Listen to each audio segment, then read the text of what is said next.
Hey guys, thanks for checking out the video. Today I'm going to talk about cell phones. It's a great practicing tool. It's a great way to practice composition. It's a great way to practice being aware and staying alert. And so I enjoy just taking photos with my phone a lot. So yeah, the next several photos you see are all taken on my phone. It's just a Samsung Galaxy S10. It's, 3 years old now, 2-3 years old. So it's not even like the greatest phone or the greatest camera.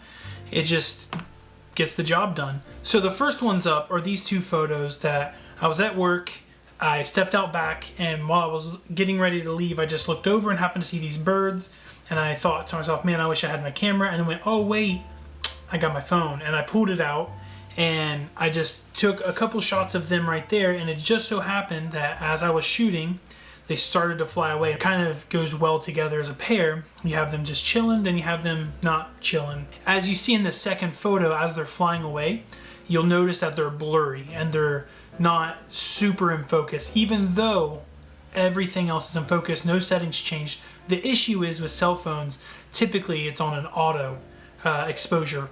And what it does is it's gonna just choose what it thinks is the best shutter speed or the best ISO or the best f-stop aperture. And it's just going to go for it. And typically it's always going to have a slower shutter speed unless you're using like a flash or something to really freeze that. You're going to get blurry photos. And in this instance, it worked. I had a little bit of time at Kings Island and I didn't feel like carrying around any cameras because my wife was trying to talk me into riding rides, and I knew that if I rode a ride, I wouldn't want to carry my Leica with me, and I also wouldn't want to leave my Leica in some random chest thing where everybody just opens and grabs their stuff. So I just didn't bring it with me. Next time I might take it because I don't like riding rides. Simply, my wife talked me into riding a roller coaster and it sucked and I hated it and I'm never going to do it again. So I feel bad because she loves it and she wants someone to do that with, but not me. So these photos, there's 3 of them I'm going to show. The first one is this black and white.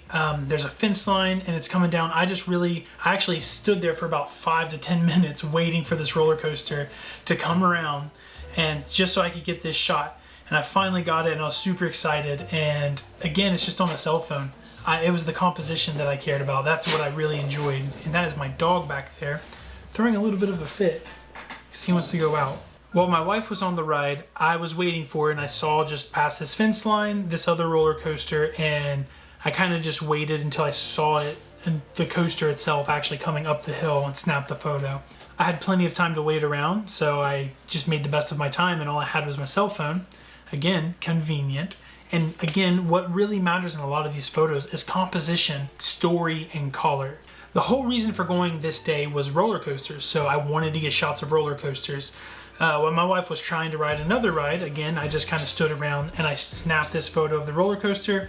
I didn't get the roller coaster coming over the hill on this one, but I kind of just captured the people as they're walking, talking, which I feel like is really a big part of Kings Island. You see people, it's crowds of people, it's people walking, it's people eating candy and food and all this kind of stuff. And yeah, I mean, I feel like that in its own, sure, Kings Island's roller coasters and rides, but it's also the people. So I just feel like these 3 photos together, you get that. You get the roller coasters, you see the people, and they work really well together, but also they're all taken on a cell phone. They were all convenient. They were all pull my phone out, snap a shot or 2 and put it up. And that was it.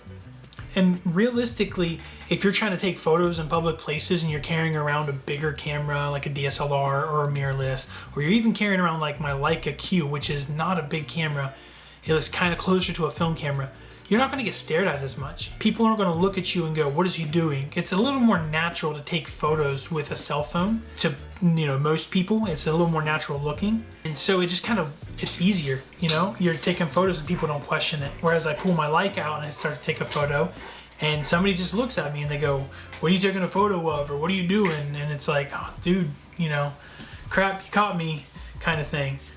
Alright guys, thanks again for checking out the video. Thanks for hanging out with me, listening to me talk and blab and rant. I really hope you guys enjoyed it. I really hope you start shooting with your cell phones more.